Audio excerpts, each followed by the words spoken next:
Ang misyon, Bagyong Kaligtasan. Mga kababayan, may hindi kapani-paniwalang balita na dumarating ngayon mula sa Switzerland. Isang miyembro ng crew na lulan ng eroplanong patungong Zurich mula Shanghai ang lumuhod at umiyak sa harap ng arrival gate ng Clark International Airport. Ang pangyayaring iyon ay ipinalabas ng live. Ang veteranong ito na may higit sa 8,000 oras ng paglipad at nakaranas na ng hindi mabilang na taglamig sa Arctic, ay nagsalita ng nanginginig ang boses. Nakasanayan kong magtrabaho sa gitna ng taglamig ng North Pole, ngunit ang pagtugon ng Pilipinas sa gitna ng bagyo ay nasa ibang level. Sila ay hindi isang bansang nagpapatalo sa unos, kundi isang bansang naghahari sa unos. Ang tagpong iyon ay iniulat agad sa buong Switzerland, at ang pangunahing media sa Germany, Austria at Netherlands ay nagsimula ng emergency analysis. Ang buong mundo ay nagtanong ng iisang bagay. Ano ba talaga ang nangyari sa Pilipinas? Nagsimula ang insidente, 4 na araw na ang nakalipas. Ang internasyonal na flight ng Swiss Air 782 na may 301 na pasahero ay umalis mula Shanghai patungo sa neutral na lupa ng Zurich. Sa sandaling tumawid kami sa zone ng Super Typhoon Yoli, isang matinding ingay ng metal ang umalingaw-ngaw mula sa kaliwang makina. Ang temperatura sa labas ay nasa ilalim ng matinding ulan at hangin. Biglang bumaba ang pressure ng makina at sunod-sunod na nag-blink ang mga warning lights sa cockpit. Ngunit ang bangungot ay dumating pagkatapos. Humiling ang kapitan ng emergency landing, ngunit ang lahat ng paliparan malapit sa Taipei, Hong Kong at Maynila ay hindi nagbigay ng pahintulot dahil sa tindi ng bagyo at baha. 30 minuto na lang ang natitirang gasolina. Nagsimula nang lumaki ang pag-alog ng pangalawang makina at nagsimula na ring makita ang mga kidlat. Agad na nilamon ng takot ang cabin. Isang 5 taong gulang na bata ang nag-collapse dahil sa hyperventilation at maging ang isang espesyal na pasahero, isang eksperto sa nervous disorder, ay nanginginig ang mga kamay habang bumubulong na may posibilidad na mag-crash. At ang ilang pasahero mula sa mataas na antas ng lipunan ay sumigaw na delikado ang Pilipinas. At tinangkang pigilan ang desisyon ng kapitan. Malakas na ulan at hangin, pagkasira ng makina, at pagtanggi sa paglapag, lahat ng masasamang kondisyon ay nagsama-sama. Ngunit sa gitna ng matinding pagkadismaya, tanging isang bansa lamang ang nagbukas ng landasan, at ang nasaksihan ng Swiss crew ng gabing iyon ay tuluyang nagpabago sa kanilang batayan ng pagtukoy sa kaligtasan. Ang lakas ng operasyon ng Pilipinas sa gitna ng unos ay lumampas sa lahat ng nakasanayan. Ngayon, ikukuwento ko sa inyo ang hindi kapani-paniwalang totoong kuwento ng gabing iyon. Ito ang Bravo Inspiring Story. Bago magsimula ang video, ang pag-subscribe at like ninyo ay malaking tulong sa amin. Ako ay isang cabin crew na nagtatrabaho sa Swiss Air sa loob ng 17 taon. Pangunahin kong ruta ang Zurich-Geneva, ngunit sa nakalipas na 2 taon, na-assign ako sa mahahabang ruta sa Asia. Ngayon, ito ang flight pabalik sa Zurich mula Shanghai. Mukhang tahimik ang loob ng eroplano. Ang mga pasahero ay nagtinginan sa kanilang mga tablet o nakapikit na nakabalot sa kumot. Sa business class, may mga pamilyar na uri ng pasahero. Isang lalaking mukhang chairman ng isang international finance company, isang partner lawyer na may pangalan ng isang malaking law firm na nakaukit sa kanyang lapel, at isang dating opisyal ng gobyerno na may malawak na karanasan sa diplomasya.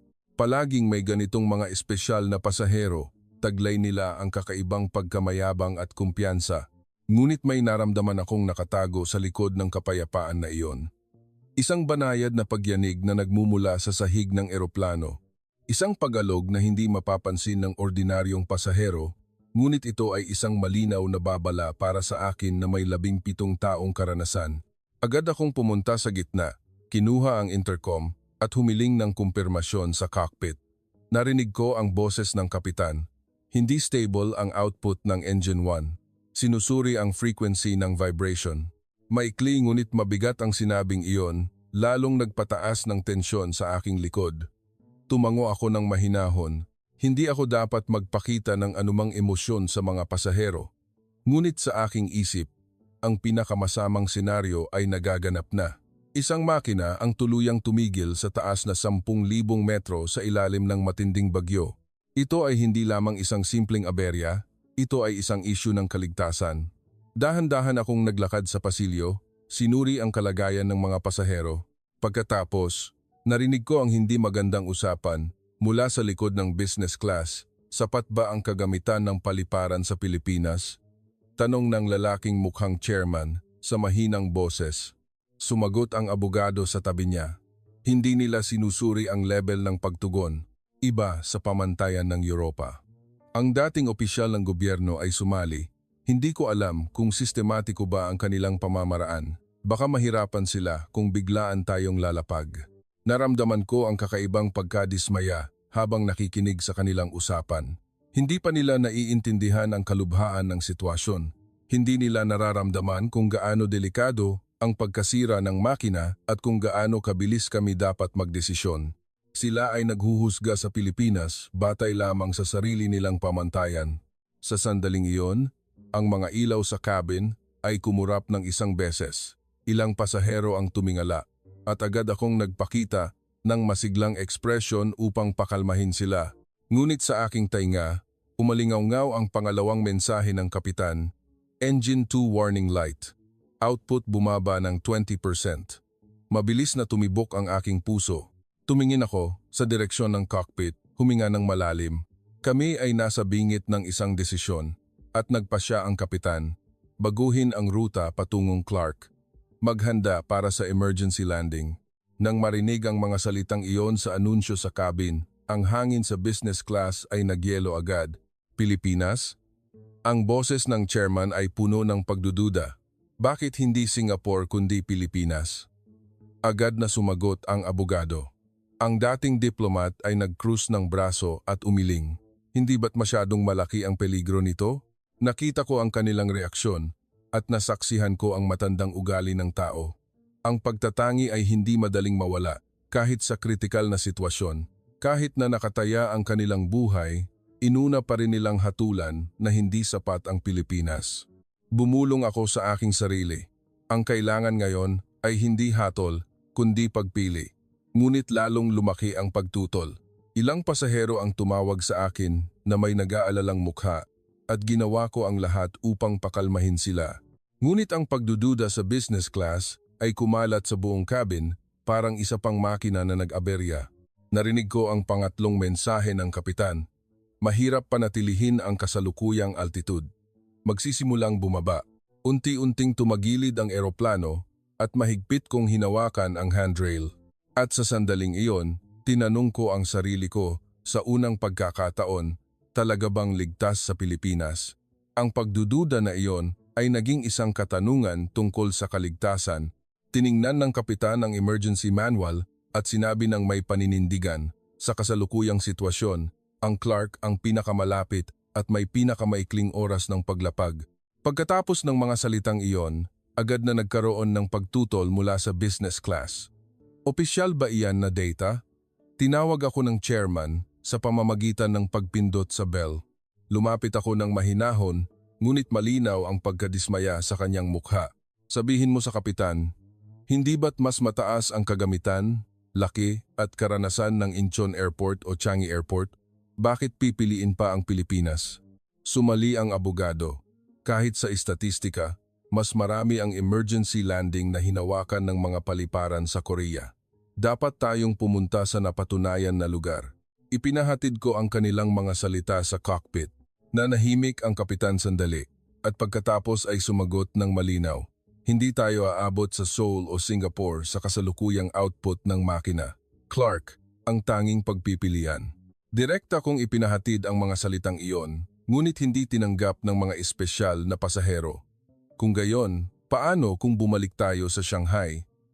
Malamig na tanong ng dating diplomat. Sa tindi ng bagyo at hangin, maubusan tayo ng gasolina at mag-crash. Sa sagot ko, nanahimik sila. Ngunit ang kanilang mga mukha ay puno pa rin ng pagdududa.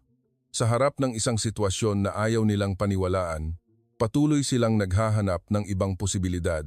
Lalong tumindi ang tensyon sa cabin at paulit-ulit akong naglakad sa pasilyo upang pakalmahin ang mga pasahero. Ngunit sa pagitan nito, patuloy na bumaba ang eroplano. Ang ulang may kasamang malakas na hangin, typhoon, ay humahampas sa labas ng eroplano na may matalim na ingay ng metal at lalong lumaki ang pag-alog ng makina. Ang mga ulap na nakikita sa labas ng bintana ay madilim at mabigat, mga ulap na nagpapahiwatig ng paglapag. Altitude 8,000, engine 1 output 15%. Ang boses ng kapitan ay wala ng tiyaga. Hindi na namin maaaring ipagpaliban pa ang pagpili. Sa sandaling iyon, sa unang pagkakataon, narinig namin ang boses ng Philippine Air Traffic Control, ATC, mula sa speaker ng cabin. Swiss Air, kumpirmado ang emergency signal. Ang runway 03 ay inihanda, magbibigay ng priority clearance. Typhoon Yoli Protocol ay inihanda, maikli ang mga salita. Ngunit kakaiba ang lakas ng boses. Sa gitna ng pag-alog, ito ay nasa isang pare-parehong tono, walang panik o labis na kumpiyansa. Isang boses lamang na maibibigay ng isang taong handa. Naramdaman ko ang kakaibang ginhawa nang marinig ko ang boses na iyon. Sa wakas, nagkaroon ako ng katiyakan na may handang tumanggap sa amin. Ngunit iba ang reaksyon ng mga espesyal na pasahero. Iyan ba ang pinakamahusay? Puno ng kawalan ng katiyakan, hindi ba? Ang sabi ng chairman na parang naghuhugas ng kamay. Inihanda? Hindi pa kumpirmado. Umiling ang abogado. Tiningnan ko sila at naisip ko. Ang mga taong ito ay mas nag-aalala sa kanilang dignidad kaysa sa kanilang buhay ngayon. Lalo pang umalog ang eroplano. Narinig ang mga hiyawan mula sa economy class. Agad akong tumakbo sa likuran, pinakalma ang mga pasahero. Isang matandang mag-asawa ang mahigpit na naghawak sa kamay ng isa't isa at isang batang babae ang umiiyak habang nagdarasal. Mahigpit kong hinawakan ang kanilang mga kamay. Ayos lang, malapit na tayong lumapag. Ngunit nanginginig ang boses ko. Muling narinig ang mensahe mula sa cockpit, papasok sa layer ng ulap ng paglapag. Zero visibility. Biglang umalog ang eroplano at kumurap ang mga ilaw sa cabin. Nagsigawan ang mga pasahero at maging ang mga espesyal na pasahero ay muling humigpit sa kanilang seatbelt. Sa sandaling iyon, muling narinig ang boses ng ATC, wind shear na nanggagaling sa kaliwa, kumpirmado. Magiging stable ang landing path pagkatapos ng 30 segundo. Maghanda. Ang mga salitang iyon ay naglalaman ng isang pangako. Sumagot ang kapitan, naintindihan, handa na sa paglapag. Nang marinig ko ang palitan, napagtanto ko, ang gumagabay sa amin ngayon ay hindi ang data o ang laki ng kagamitan. Ito ay tao. Ito ang intensyon ng taong iyon na may boses na hindi kami bibitiwan, hindi na nagprotesta ang mga espesyal na pasahero. Siguro alam na rin nila ang sitwasyon ay lampas na sa kanilang kontrol. Patuloy na umalog ang eroplano at mahigpit kong hinawakan ang handrail ng kusina habang tumitingin sa labas ng bintana. Mula sa dilim, nagsimulang makita ang bahagyang liwanag. Clark iyon, ang pagpili na iyon ay hindi na maaaring balikan. Ang bagyo ay marahas na nagpaalog sa eroplano. Halos nawalan na ng lakas ang engine 1 at ang natitirang isang makina ay umikot na parang umiiyak. Naglakad ako sa pagitan ng mga upuan. Sinuri ang seatbelt ng mga pasahero, ngunit nanginginig din ang kamay ko. Altitude 1,200 metro. Umalingaw-ngaw ang boses ng kapitan sa cabin. Kasabay ng salitang iyon, umalog muli ng malaki ang eroplano at may nahulog mula sa luggage compartment. Sumigaw ang isang pasahero at agad akong tumakbo doon. Ayos lang, konting tiis na lang. Hinawakan niya ang kamay ko. Ang asawa ko ay nagdarasal. Malapit na tayong lumapag. Tumango ako at umupo sa jump seat. Ang kamay ko na nagse-seatbelt ay nanginginig ng husto. Huminga ako ng malalim. Tumingin ako sa labas ng bintana. Dilim lang. Walang makitang liwanag, lalo na ang landasan. Ang hangin at ulan ay humahampas sa bintana at ang ingay ng hangin ay bumabalot sa buong eroplano. Altitude 1,000. Ang boses ng kapitan ay lalong naging tensyonado. Tumingin ako sa business class. Wala nang reklamo o pagdududa. Ang chairman ay mahigpit na nakahawak sa handrail, putlang-putla ang mukha. Ang abogado ay nakapikit ng mariin, kinakagat ang labi. Maging ang dating diplomat ay naglaro sa kanyang kuwintas na krus gamit ang nanginginig na kamay. Sa economy class, narinig ang boses ng isang nagdarasal. Mahina, nanginginig na boses na paulit-ulit na nagdarasal. Kumalat ang boses na iyon sa buong kabin at napuno ng emosyon ang aking dibdib. Sa harap ng krisis, nagiging pantay ang tao. Ang mapagmataas at ang mapagpakumbaba ay parehong humarap sa takot. Altitude 900. Lalo pang bumilis ang pagbaba ng eroplano. Sinuri ko ulit ang seatbelt. Altitude 800. Nabara ang aking tainga. Mabilis ang pagbabago ng pressure. Ilang pasahero ang nakatakip sa kanilang tainga at nagsimulang umiyak ang isang bata. Nakita ko ang isang ina na mahigpit na yumakap sa kanyang anak at nagpapagaan ng loob. Altitude 700. Biglang tumagilid ang eroplano, tumagilid sa kaliwa at pagkatapos ay umalog ulit sa kanan. Sumigaw ang ilang pasahero at lalo kong hinigpitan ang handrail.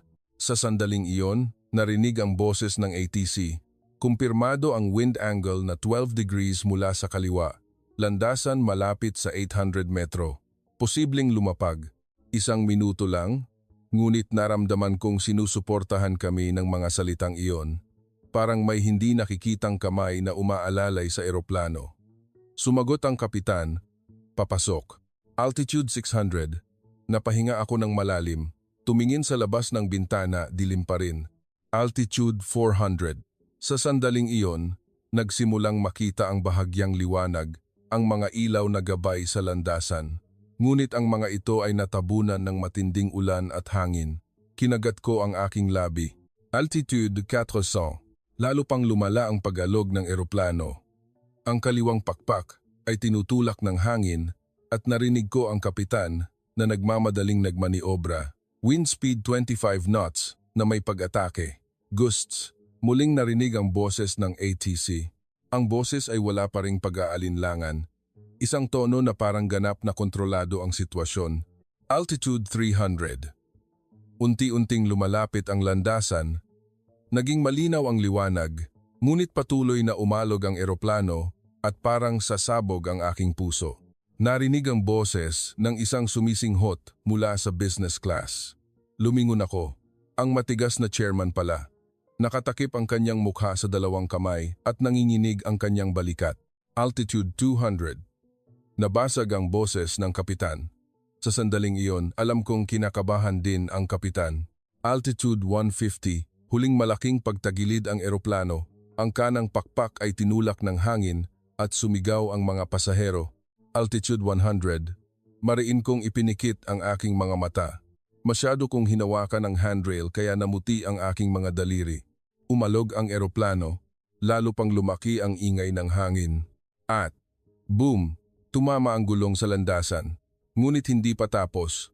Tumalon ng malakas ang eroplano at lumipad ulit. Lalo pang lumakas ang hiyawan ng mga pasahero at idinilat ko ang aking mga mata. Muli. Boom! Ngayon, tuluyan na itong lumapag. Nagsimulang dumulas ang eroplano sa ibabaw ng landasan na basa. Ang ingay ng preno ay nakakabingi at ang eroplano ay mapanganib na dumulas, umalog sa kaliwa at kanan. Lalo kong hinigpitan ang handrail. Mabilis na dumaan ang mga ilaw sa magkabilang gilid ng landasan. Patuloy na dumulas ang eroplano. Hindi ito tumigil. Parang tumigil ang aking puso. Lumipas ang 10 segundo. Dumudulas pa rin. 20 segundo. Unti-unti nang bumabagal ang bilis. 30 segundo. Dahan-dahan. Napakabagal. At huminto. Tuluyan na itong huminto. Katahimikan. Tahimik ang cabin na parang patay. Walang ingay ng makina, walang ingay ng hangin, walang boses ng sinuman. Tanging ang paghinga namin ang pumuno sa cabin. Nakalimutan kong tanggalin ang seatbelt at nanatili akong nakaupo. Nanghihina ang aking mga binti at nanginginig pa rin ang aking mga kamay. Walang realidad. Nakaligtas ba talaga kami? Tumingin ako sa business class. Ang chairman ay nakatakip sa kanyang mukha gamit ang 2 kamay, umiiyak ng walang boses. Ang abogado ay nakatingala sa kisame, kinakagat ang labi, may luha sa kanyang mga mata. Ang dating diplomat ay nakapikit, mahigpit na nakahawak sa krus sa kanyang dibdib. Ang mga matitigas na espesyal na pasahero ay hindi rin makapagsalita, walang gumalaw. Sa sandaling iyon, ang boses ng kapitan ay umalingaw-ngaw sa kabin ng napakatahimik. Ligtas tayo, mga kababayan, nakaligtas tayo. Sa isang salita na iyon, biglang bumagsak ang tensyon sa kabin. May suminghot at may naglabas ng mahabang buntong hininga. Sa economy class, nagsimula ang palakpakan at lalong lumaki ang ingay hanggang sa napuno ang buong kabin. Umiyak din ako. Tinangka akong pigilin, ngunit hindi ko kaya. Sa 10 taon ng paglipad, hindi ko pa naranasan ang ganito. Nakaligtas kami. Tumingin ako sa labas ng bintana. Sa gitna ng bagyo at baha, marami ng sasakyan ang tumatakbo patungo sa eroplano. Ang pulang ilaw, dilaw na ilaw, asul na ilaw ay lumalapit sa gitna ng unos. Sa sandaling iyon, napagtanto ko, hindi pa ito ang katapusan. Ang totoong kuwento ay magsisimula pa lang. Hindi pa lumipas ang 2 minuto mula nang tuluyang huminto ang eroplano, ngunit sa labas ng bintana, 12 ng rescue team na ang naghihintay. Sa gitna ng unos, tumungo sila sa eksaktong posisyon at nagsimula silang gampanan ang kani-kanilang tungkulin. Tumayo ako mula sa jump seat at inilapit ang mukha ko sa bintana. 3 fire truck, 4 na ambulansya, at 6 na maintenance vehicle. Ang lahat ng sasakyan ay perpektong nakahanay sa paligid ng eroplano. Walang pag-aalinlangan sa kanilang kilos na para bang sinanay na nila ito ng daan-daang beses. Ang medical team ay naghahanda ng mga stretcher at first aid kit at ang maintenance team ay agad na pumunta sa mga makina. Ang kanilang mga kilos ay hindi nagalangan kahit sa gitna ng malakas na hangin. Walang malay akong bumulong. Grabe. Sa sandaling iyon, narinig ko ang boses mula sa likuran. Aksidente lang iyan. Gumalaw lang sila, ayon sa manual. Ang chairman pala. Tinitingnan niya ang labas ng bintana at nagsalita pa rin ng malamig. Kung may manual, kahit sino ay kayang gawin yan. Tumango ang abogado. Oo, ito ang basic. Pareho lang ang ginagawa sa Europa o Amerika. Lumingon ako sa kanila. Sila ang mga taong nanginginig sa takot at sumisinghot kanina. Ngunit ngayon, bumalik na naman sila sa kanilang pagkamayabang. Ang dating diplomat ay nag-cruise ng braso at nagsalita. Sa totoo lang, nagkaroon lang sila ng swerte. Sandali lang humina ang hangin. Timing lang, tiningnan ko sila at naintindihan ko ang lumang ugali ng tao. Sa sandaling masira ang pagtatangi, madalas na ipinipikit ng tao ang kanilang mga mata. Sa halip na tanggapin na nagkamali sila, mas gusto nilang bigyang kahulugan ulit ang sitwasyon upang protektahan ang kanilang dignidad. Ginagawa nila iyan ngayon. Bumukas ang pinto ng cabin. Pumasok ang Filipino Rescue Team. Nakasuot sila ng thermal suit na may yelo at ulan, ngunit kalmado ang kanilang mukha. Magandang araw sa lahat. Ito ang Emergency Rescue Team ng Clark International Airport. Sisimulan namin ang pag-check sa mga pasahero. Isinalin ko ang kanilang Ingles, Tagalog. Tumango ang rescue team at agad na pumunta sa mga pasahero. Sinunod ko ang kanilang kilos. Una, sinuri nila ang mga upuan ng matatanda at may kapansanan. Hindi ang business class, kundi ang matandang mag-asawa sa likuran ng economy class. Sinukat ng rescue worker ang pulso ng matanda. Sinuri ang pagtugon at nagtanong ng simpleng katanungan, may masakit ba? Masikip ba ang dibdib ninyo? Malinaw ang kanyang kilos, hindi na kailangan ng interpreter. Sumunod ang mga bata. Mahinahon nilang pinalamig ang bata na umiiyak kanina at sinuri ang kanyang tainga upang matiyak na walang pinsala sa eardrum dahil sa pagbabago ng pressure. At pagkatapos lang, pumunta sila sa business class. May naramdaman ako sa pagkakasunod-sunod na iyon. Hindi lang ito basta-bastang pamamaraan. Malinaw ang prioridad, hindi pera o posisyon, kundi ang taong tunay na nangangailangan ng tulong. Pumasok ang medical staff sa cabin. Isa-isa nilang sinuri ang mga pasahero. May mga sintomas ba ng hyperventilation dahil sa lamig? Suriin muna natin ang mga umiinom ng gamot para sa presyon. Pareho ang pagtrato sa lahat ng pasahero. Walang pagkakaiba sa pagitan ng mga espesyal na pasahero at ng mga pasahero sa economy class. Nang makita iyon, mahinang sinabi ng abogado, inuuna nila ang matatanda kaysa sa atin. Sa mukha ng partner ng law firm, sa unang pagkakataon, lumabas ang pagtataka. Ipinikit niya ang kanyang tingin na parang nagulat din siya. Agad na sumagot ang chairman. Natural lang iyan. Basic procedure ang unahin ang matatanda sa emergency. Ngunit walang katiyakan ang kanyang boses. Tumingin akong muli sa labas ng bintana.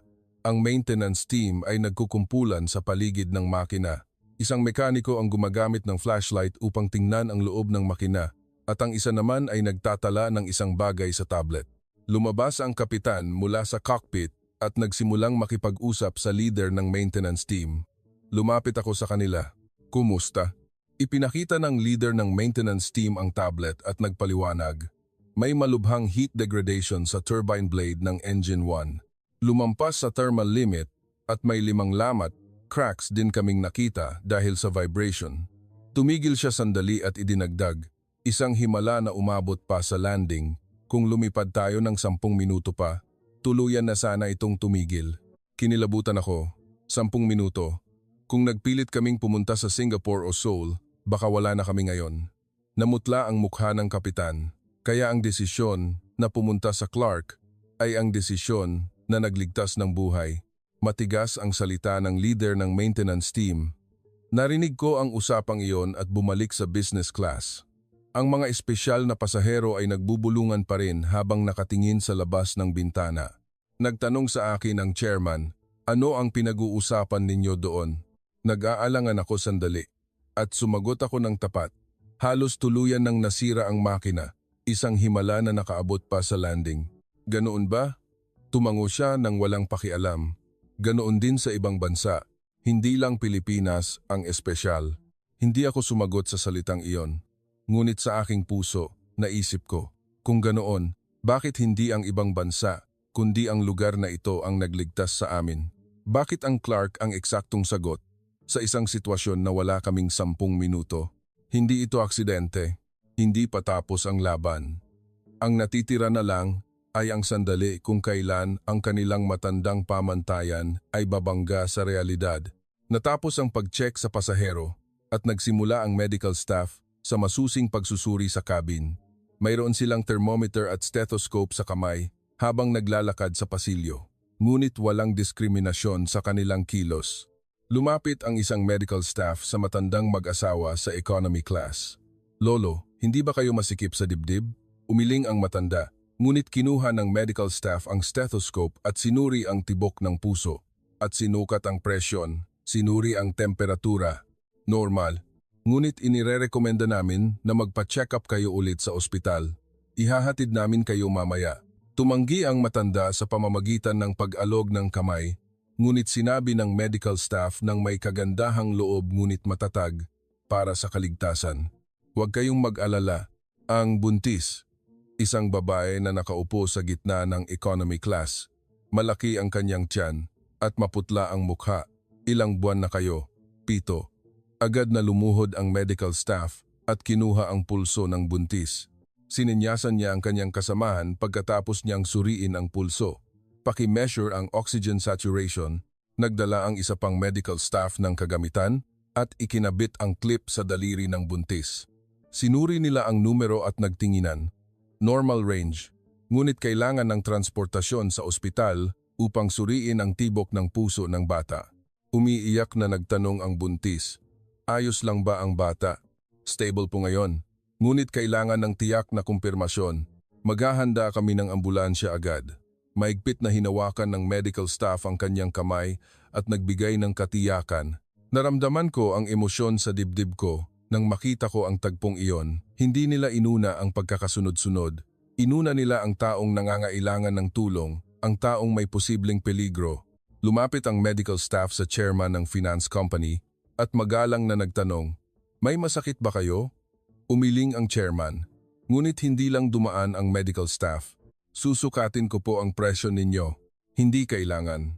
Iwinagayway ng chairman ang kanyang kamay, ngunit inilabas na ng medical staff ang sphygmomanometer.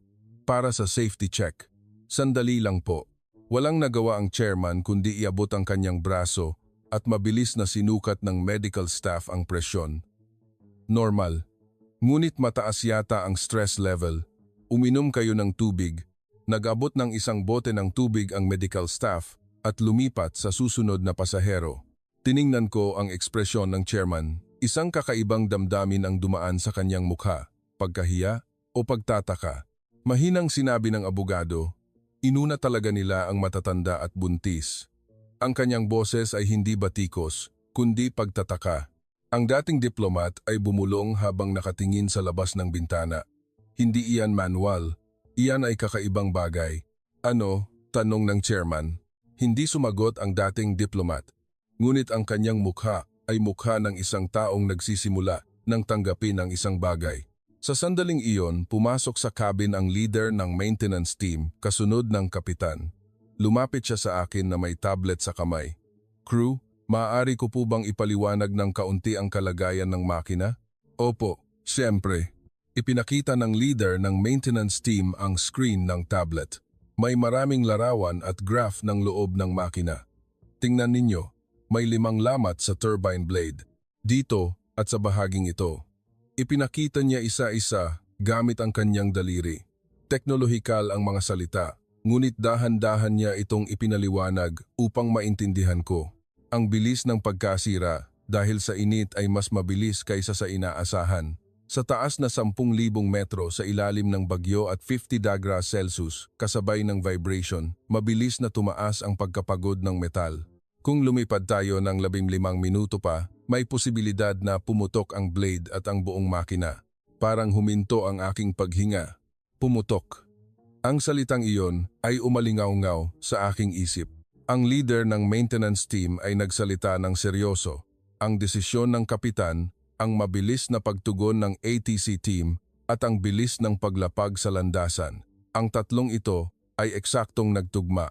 Kung nagkamali ng isa, itinigil niya ang kanyang salita. Ang katahimikan na iyon ay mas nakakatakot. Isinalin ko ang paliwanag na iyon sa mga espesyal na pasahero sa business class. Namutla ang mukha ng chairman. Ang abogado ay nakanganga, walang masabi. Dahan-dahang yumuko ang dating diplomat. Sa sandaling iyon, pumasok ang isang air traffic controller sa cabin. May hawak siyang file at lumapit sa kapitan. Kapitan, ito ang record bago at pagkatapos ng landing. Kasama ang voice record, radar tracking, at data ng panahon. Tinanggap ng kapitan ang file. Maaari bang maorganisa ito ng ganito kabilis? Real-time recording system po. Mula sa sandaling pumasok ang emergency signal, automatikong na-save ang lahat ng data. Kalmadong nagpaliwanag ang ATC. Kailangan ito para sa investigasyon ng aksidente at insurance processing na ipadala na rin sa Swiss headquarters. Binuksan ng kapitan ang file na may pagtataka. Tiningnan ko rin sa tabi niya, ang lahat ng palitan, pagbabago ng altitude bawat minuto, data ng bilis ng hangin, record ng kalagayan ng landasan. Maging ang anggulo ng pagtama ng gulong sa landasan sa sandali ng landing ay nakatala. Hindi lang ito record, ito ay perpektong dokumentasyon. Sa sandaling iyon, napagtanto ko, ang buong proseso na ito ay kahanga-hangang konektado, ang ATC, maintenance, medical, at record gumagalaw na parang isang buhay na organismo. Kung minsan lang ang aksidente, swerte.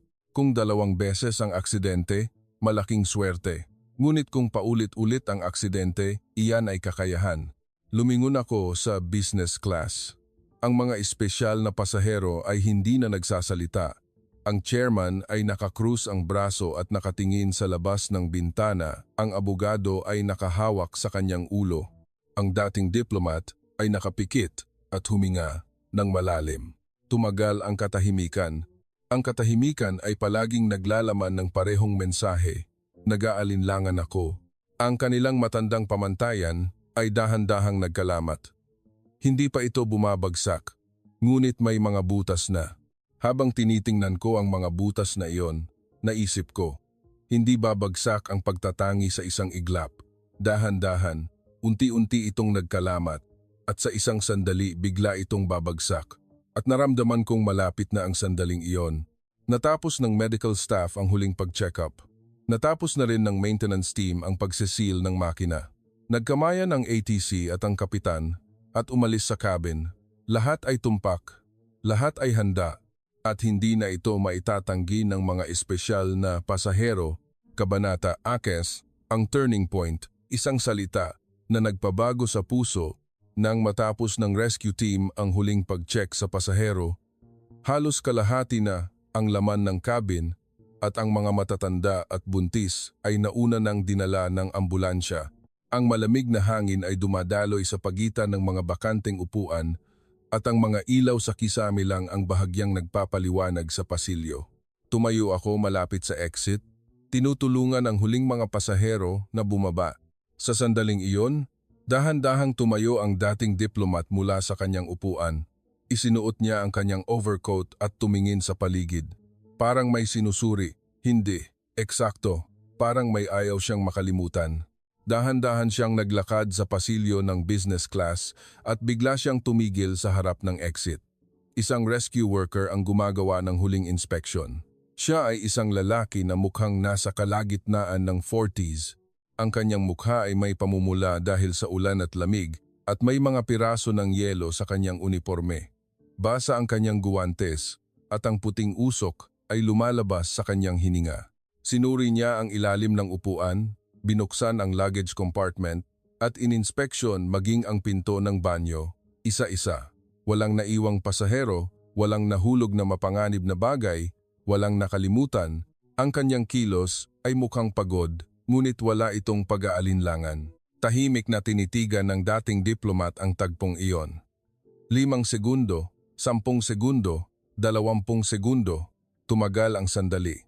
Ang kamay ng dating diplomat ay paulit-ulit na humahawak at bumibitaw sa laylayan ng kanyang coat.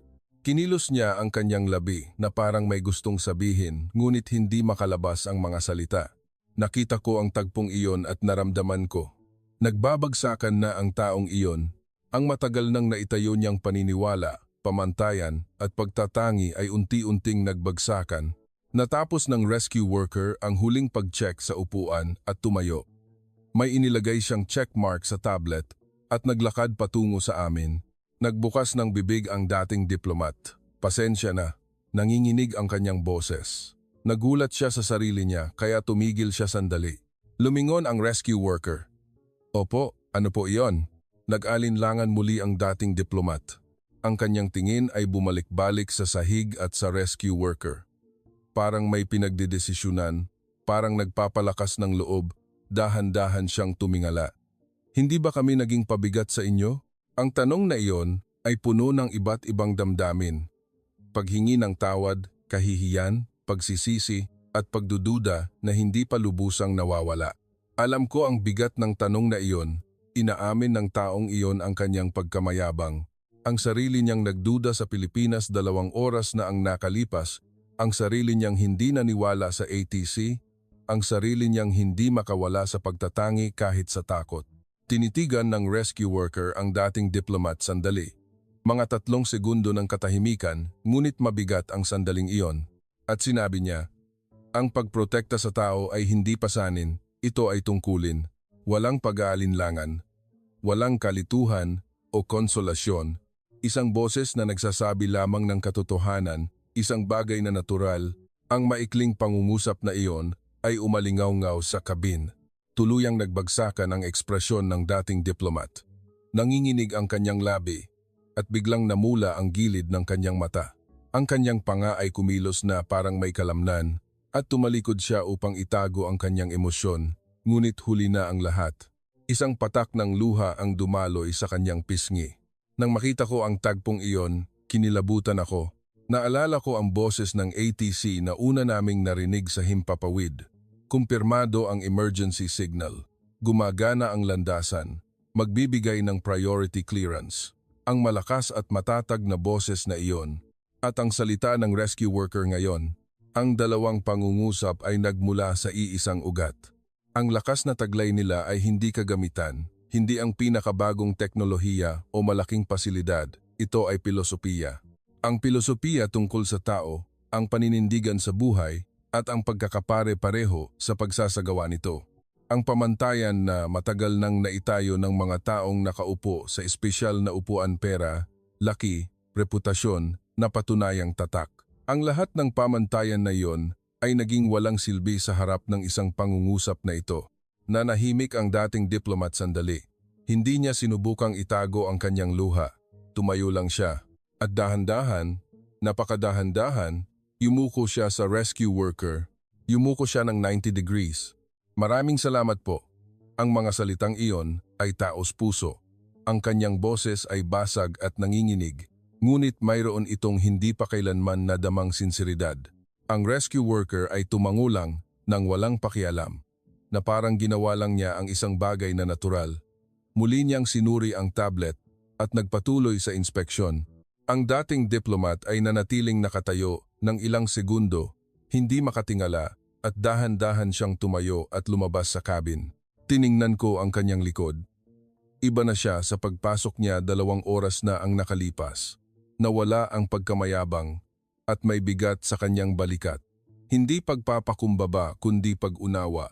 Ang paghakbang ng isang taong nakaunawa kung gaano siya kaliit at kung gaano siya nagkamali. Lumabas ang chairman ng finance company sa pasilyo. Tinitigan niya ang exit kung saan nawala ang dating diplomat at nagtanong sa akin, ano ang sinabi niya? Direkta kong ipinahatid ang salita ng rescue worker. Ang pagprotekta sa tao ay hindi pasanin, ito ay tungkulin. Nanahimik sandali ang chairman. Kinilos niya ang kanyang labi na parang inuulit ang pangungusap, tungkulin. Mahina ang kanyang boses habang inuulit ang salita. At ito ay boses ng isang taong nakaunawa sa isang bagay. Dahan-dahan ding lumapit ang abogado, isinusuot ang kanyang overcoat. Tinitigan niya ang rescue worker na patuloy pa rin sa inspection. Ilang taon na kaya siyang nagtatrabaho? Hindi ko alam. Tingnan mo ang mukha niya. Mukha iyan ng taong matagal nang nagtatrabaho. Paulit-ulit na niya itong ginawa, ang ganitong sitwasyon. Pero hindi siya pagod. Tinitigan ng abogado ang likod ng rescue worker. Tingnan mo ang tingin niya. Walang pag-aalinlangan. Tiningnan ko ulit ang rescue worker. Tahimik pa rin siyang nagpapatuloy sa huling inspeksyon. Malinaw ang pagod niya. Nakayuko ang balikat at mabagal ang paghakbang. Ngunit ang kanyang tingin ay hindi nag-aalinlangan. Mahinang sinabi ng abogado, nagkamali kami. Maliit, ngunit mabigat ang pag-amin na iyon. Dahan-dahang tumango ang chairman. Mali kami mula sa simula. Ang pamantayan mismo na taglay namin. Wala na silang sinabing anuman. Dahan-dahan silang naglakad sa pasilyo. Mabigat ang kanilang paghakbang. Paghakbang na may bigat ng kahihiyan at bigat ng pag-unawa. Habang tinitingnan ko ang kanilang likod, naisip ko, ang sandali kung kailan nagbabago ang tao ay ganito katahimik. Hindi kailangan ng malaking deklarasyon o dramatikong pagbabago. Tahimik lang natanggapin, yumuko, at humakbang ng paunti-unti. Hindi mo maririnig ang tunog ng pagbagsak ng pagtatangi. Ngunit tiyak na bumabagsak ito. Natapos ng rescue worker ang lahat ng inspeksyon at lumapit sa akin. Crew, tapos na ang safety check sa cabin. Maaari na po kayong lumabas ng ligtas. Maraming salamat. Marami pong salamat. Taos puso akong yumuko ng malalim. Ngumiti siya at naunang lumabas sa kabin. Ang kanyang likod ay puno ng pagod, ngunit ang kanyang paghakbang ay hindi nag-aalinlangan. Nag-iisa akong natira sa cabin at dahan-dahan akong tumingin sa paligid. Ang mga kumot ay nagkalat sa mga upuan at ang mga bagay na nahulog ng pasahero ay nakakalat sa sahig. Ang upuan, kung saan nanginginig, na naghawak kamay ang matandang mag-asawa. Ang upuan, kung saan umiiyak na nagdarasal ang buntis. Ang business class, kung saan nagdududa ang mga pasahero mula sa mataas na antas ng lipunan. Ang lahat ng upuan na iyon ay bakante na ngayon. Ngunit alam ko, malapit na itong mapuno ulit ng ibang pasahero, ibang krisis, ibang kwento, at ang Pilipinas ay muling magliligtas ng isang tao. Tahimik, kalmado, na parang natural lang. Huli kong tinignan ang cabin at naglakad patungo sa exit. Ang malamig na hangin ay humampas sa aking mukha, ngunit kakaiba, naramdaman ko itong mainit. Sa landasan na nababalutan ng ulan, ang mga sasakyan ng rescue team ay naghihintay pa rin at mula sa malayo, ang tunog ng sirena ng ambulansya ay bahagyang naririnig. Habang tinitingnan ko ang tagpong iyon, mahina akong sinabi. Ngayon, nakakita tayo ng bagong pamantayan. Ang pamantayan na iyon ay hindi ang laki ng kagamitan. Hindi rin ito isang bagay na pinatutunayan ng numero. Ito ay ang paninindigan sa tao at ang paninindigan na iyon ang nagligtas sa amin. Kabanata 7. Natunaw ang huling pader ng pagkamayabang. Paglabas sa landasan, binalot ng malamig na hangin ang aking buong katawan. Ang temperatura ay malamig at ang wind chill ay lumampas sa 20 degrees Celsius Sa bawat paghinga, parang nagyayelo ang aking baga at ang hangin ay marahas na humahampas sa aking mukha.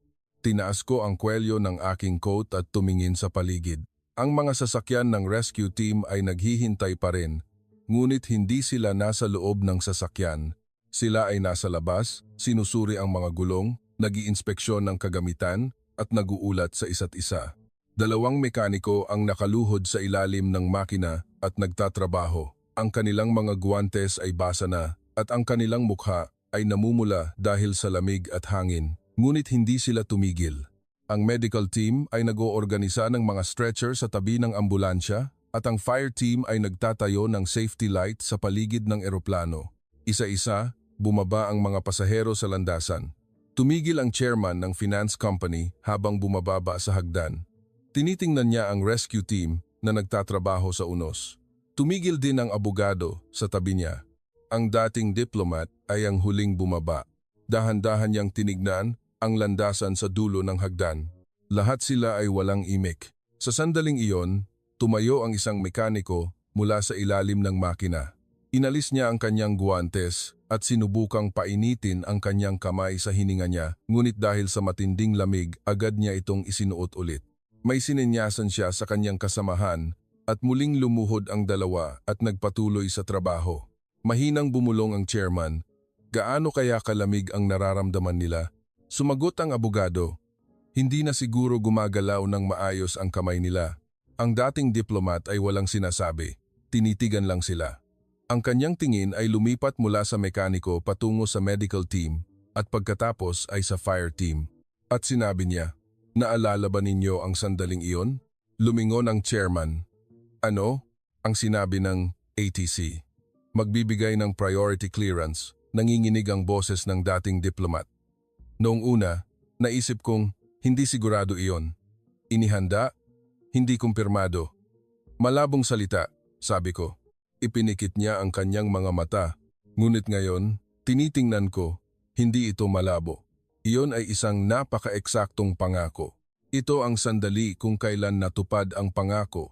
Ang maikling pangungusap na narinig noong kabanata to, ang malakas at matatag na boses ng ATC. Magbibigay ng priority clearance. Ang mga salitang iyon ay ganap na natupad ngayon sa landasan na ito sa gitna ng unos. Dahan-dahang tumango ang abogado. Oo, hindi nila kami binalak na iwanan mula sa simula. Kinumposo ng chairman ang kanyang kamao. Nanginginig ang kamay na may guwantes. Nagduda kami, hanggang sa huli, basag ang kanyang boses. Pagkalapag, sinabi pa naming aksidente lang. Swerte lang daw. Sinabi ng dating diplomat, nagkamali kami, lubos kaming nagkamali. Sabay-sabay silang nanahimik, dumaloy ang katahimikan, nagsimulang maipon ang ulan sa kanilang pisngi. Tinitingnan ko ang tagpong iyon mula sa malayo, maliit ang kanilang likod. Ang mga taong naghusga sa Pilipinas nang may pagkamayabang 2 oras na ang nakalipas sa kabin, ngunit iba na sila ngayon. Lumapit sa kanila ang isang medical staff. "Excuse me po. Ayos lang ba kayo? Malamig po masyado, hindi ba? Samahan ko na kayo sa sasakyan." Tumunghay ang dating diplomat. Namumula ang gilid ng kanyang mata. May itatanong lang ako. Kailan pa po nagtrabaho diyan ang mga mekaniko? Tiningnan ng medical staff ang direksyon ng maintenance team. Lumabas po sila agad pagkatapos matanggap ang emergency signal, mga 1.5 oras na po. 1.5 oras sa ganitong lamig at hangin? Opo, kailangan po kasing suriin ang kalagayan ng makina at tapusin ang safety check. Sinasabi ng medical staff na parang natural lang. Hindi nakapagsalita ang dating diplomat. Nanginginig ang boses ng abogado. Obligasyon po ba iyan? Nakasulat po ba iyan sa manual? Manual po. Nag-isip sandali ang medical staff at ngumiti. Nakasulat lang sa manual na maghintay. Pero kung nasa loob kami ng sasakyan, baka maantala kami kung sakaling may emergency. Hindi po kami pwedeng maging komportable kung nakataya ang buhay ng tao. Nang matapos ang salitang iyon, tuluyang bumagsak ang mukha ng chairman. Yumuko siya at tinakpan ang kanyang mukha gamit ang 2 kamay. Nanginginig ang kanyang balikat. Hindi ko alam kung umiiyak siya o nagpipigil. Tumingala ang abogado sa langit. Ang ulan ay dumapo sa kanyang mukha. ngunit hindi siya kumurap. Isang bagay na hindi alam kung luha o ulan ang dumaloy sa kanyang pisngi. Lumuhod ang dating diplomat. Bigla, walang sabi-sabi, lumuhod siya sa landasan na nababalutan ng ulan at yumuko. Nagulat ang medical staff at tinangkang patayuin siya. "Sir, anong nangyayari? Tumayo na po kayo." "Malamig po." Ngunit hindi tumayo ang dating diplomat. Humihingi po ako ng tawad. Nanginginig ang kanyang boses. "Nagduda po kami mula sa simula. Hindi po kami naniwala sa inyo." "Hindi po, ayos lang po. Tumayo na po kayo." "Hindi." Tumingala ang dating diplomat. Puno ng luha ang kanyang mga mata. "Niligtas po ninyo kami. Pero nagduda pa rin kami sa inyo hanggang sa huli." Lumuhod din ang chairman. Sumabay din sa pagluhod ang abogado. 3 tao ang lumuhod sa landasan na nababalutan ng ulan at yumuko. Hindi mo maririnig ang tunog ng pagbagsak ng pagtatangi. Ngunit nakita ko ng malinaw ang sandaling iyon. Ang sandali kung kailan bumagsak ang matandang pader. Ang sandali kung kailan natunaw ang pagkamayabang. Nagmadali ang medical staff na patayuin sila. "Ayos lang po talaga, tumayo na po kayo, malamig po." Ang dating diplomat ay nagsalita ng nanginginig boses. "Salamat po." Ang chairman ay umiiyak habang nagsasabi, "May natutunan po kami." Ang abogado ay hindi na nagsalita, yumuko lang. Sinamahan sila ng medical staff sa sasakyan. Sila ay naglalakad ng nanghihina, nagtutulungan. Habang tinitingnan ko ang kanilang likod, napagtanto ko, ganito pala bumabagsak ang pagtatangi. Hindi sa pamamagitan ng malaking debate, kundi sa pamamagitan ng matatag na kilos ng isang taong may dignidad at paninindigan. Hindi sa pamamagitan ng maringal na pangungumbinsi, kundi sa tahimik na pagsasagawa.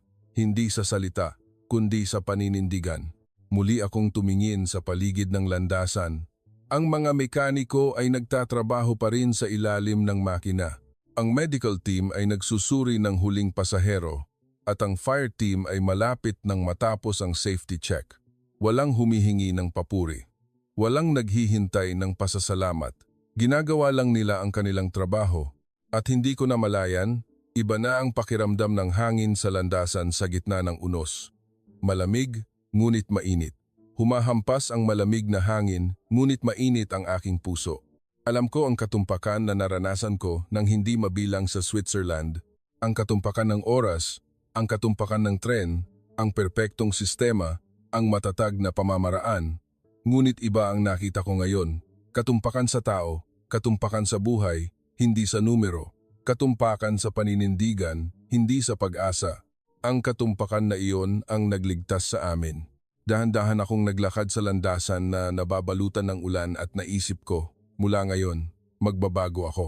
Ang pamantayan na pinaniniwalaan ko, ang halaga na iginagalang ko, ang lakas na naiintindihan ko sa sentro ng lahat ng iyon ay ang mga taong nagligtas sa amin sa gitna ng unos. Ang epekto nito ay mananatili ng matagal, napakatagal. Epilogo. 2 araw na ang nakalipas mula ng emergency landing. Nakita ko ang screen ng laptop sa hotel room sa Maynila, email mula sa Swiss headquarters, hiling sa panayam mula sa media at mga video na nakapost sa social media.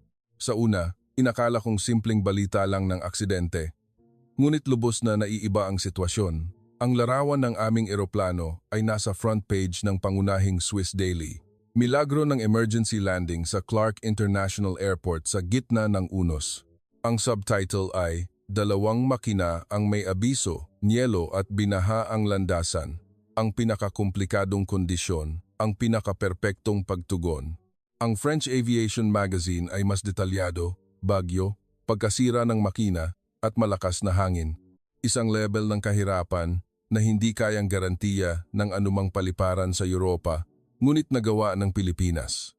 Ang headline ng American online media ang pinakamatindi, milagro sa Clark, nang ang handa na sistema ay naging pagmamahal sa kapwa-tao. Naiyak ako nang nabasa ko ang pangungusap na iyon. Oo, iyon mismo iyon, lalo pang nag-viral ang social media. Maikling video na nakapost ng mga pasahero. Ang mga mekaniko na kalmadong nag-iinspeksyon sa eroplano kahit sa gitna ng unos, ang medical staff na inuuna ang matatanda, ang team leader na magalang na nagpapaliwanag ng kalagayan ng makina at ang boses ng ATC. Milyon-milyong beses, na pinanood ang mga video na iyon, binasa ko ang mga komento. Hindi ito issue ng teknolohiya, issue ito ng paninindigan. Pilipinas muli, gumawa ng panibagong pamantayan.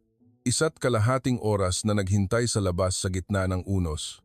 Iyan ang tunay na profesional. Ang pagprotekta sa tao ay hindi pasanin, ito ay tungkulin. Ang isang pangungusap na ito ang nagsasabi ng lahat. Tiningnan ko ang screen at lumuha. Hindi ko alam kung bakit ako umiiyak. Paghanga, kahihiyan, pasasalamat. Hindi, pinagsama-samang emosyon ang lahat.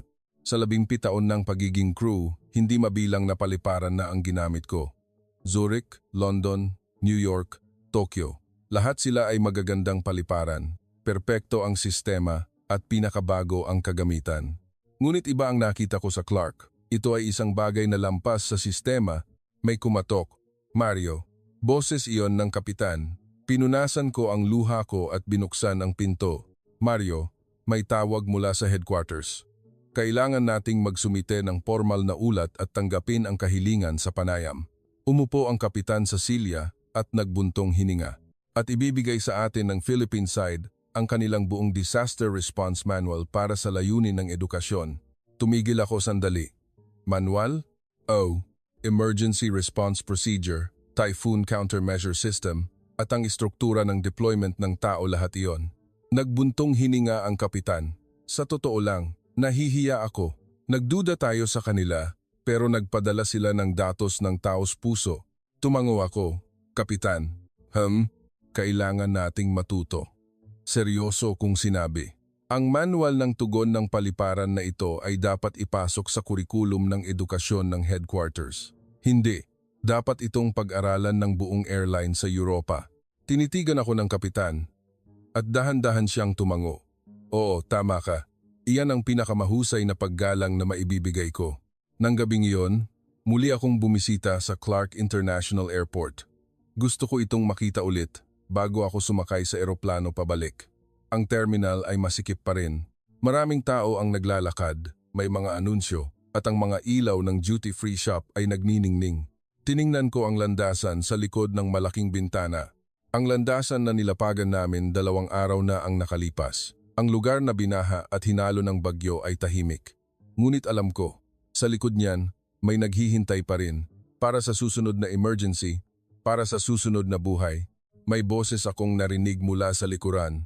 Lumingon ako, at ang dating diplomat pala, nandito pala kayo. Oo, aalis na rin ako ngayon. Tumayo sa tabi ko ang dating diplomat, tinitingnan din niya ang landasan. 2 araw akong hindi nakatulog. Ako rin, paulit-ulit kong iniisip. Kung gaano ako kayabang, at kung gaano ako nagkamali. Nanginginig ang boses ng dating diplomat. 30 taon akong nagtrabaho bilang diplomat. Maraming bansa ang nakita ko, kaya nagkaroon ako ng pamantayan. Ang bansang ito ay ganito, ang bansang iyon ay ganoon, na para bang alam ko ang lahat. Ipinikit niya ang kanyang mga mata, pero nagkamali ako. Lubos, pareho lang tayo, inamin ko rin. 17 taon akong lumipad at maraming paliparan ang ginamit ko.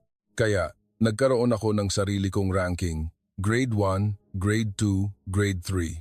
Sa totoo lang, hindi ko mataas na inirerespeto ang Pilipinas. Nanginginig din ang boses ko, ngunit ng gabing iyon, bumagsak ang lahat ng pamantayan ko. Tiningnan ako ng dating diplomat, may luha sa kanyang mga mata. Salamat, dahil nakaligtas tayong magkasama. Nagkamayan kami, at muli naming tiningnan ang landasan. Nag-anunsyo ng boarding. Huli kong tiningnan ang landasan at sinabi sa aking puso, salamat po, sa pagliligtas sa amin at sa pagpapamulat sa amin. Habang naglalakad ako patungo sa gate, hindi ako mapigilang umiyak. Kakaiba, hindi ako malungkot, ngunit lumuluha ako. Alam ko na, luha ito ng pasasalamat. Sumakay ako sa eroplano. Umupo ako sa upuan sa tabi ng bintana at muling tiningnan ang Clark International Airport. Ang mga ilaw na nagniningning, ang mga sasakyan na gumagalaw ng tumpak, ang ATC Tower na nakikita sa malayo at naintindihan ko. Ang gabing iyon ay hindi lang nagpalapag sa aming eroplano. Binasag nito ang aming matandang pamantayan.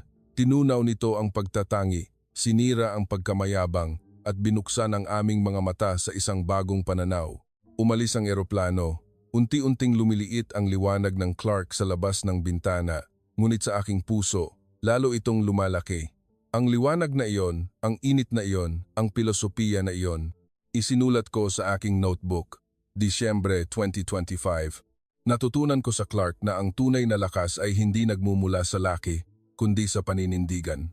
Ang tunay na profesionalismo ay hindi nagmumula sa teknolohiya, kundi sa pagmamalasakit sa tao. At idinagdag ko ang huling pangungusap. Muli akong lilipad, ngunit iba na ako. Dahil nagtanim ang gabing iyon ng bagong pamantayan sa akin. Ang mga bituin ay nagniningning sa dilim, sa labas ng bintana at ngumiti ako. Umiiyak ako habang nakangiti. Pesa, maraming salamat sa inyong lahat sa pagtapos ng mahabang kuwento na ito. Sana, nagbigay ito sa inyo ng kaunting inspirasyon. Sana, maging pagkakataon ito upang pag-isipan natin kung gaano talaga ka-espesyal ang mga bagay na inakala nating normal lang. At kung ano ang tunay na lakas. Kung nakatulong ang video na ito, paki-like at subscribe. Ang maliit na suporta ninyo ay malaking lakas upang makagawa pa ako ng mas magagandang kuwento. Nang lumapag kami sa landasan ng Clark ng gabing iyon, hindi lang iyon simpleng emergency landing. Ito ang sandali kung kailan nagsimulang matunaw ng tahimik ang aming mga puso na nababalutan ng makapal na yelo ng pagkamayabang at pagtatangi. Natutunan namin kung ano ang tunay na lakas. Hindi lang ito matatagpuan sa malalaking kagamitan o perpektong manual. Ang tunay na lakas ay nasa puso ng tao. Ang pagiging kalmado na hindi nag-aalinlangan kahit sa anong sitwasyon. Ang pagiging patas na hindi naghuhusga sa tao batay sa posisyon sa lipunan at ang tahimik ngunit malakas na pilosopiya na nagsasabing ang pagprotekta sa tao ay hindi pasanin, ito ay tungkulin. Ang bawat kilos na ipinakita nila ay dahan-dahang ngunit tiyak na nagbasag sa aming mga lumang pamantayan. Ngayon, naiintindihan ko na nang malinaw ang dahilan kung bakit umiyak ang veteranong crew sa dulo ng kuwento.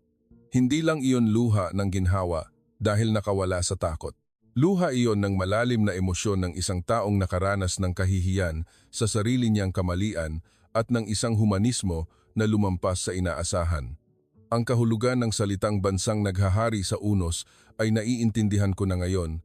Hindi lang nila tinalo ang unos sa pamamagitan ng teknolohiya, sa pamamagitan ng mainit na puso na nagmamalasakit sa tao.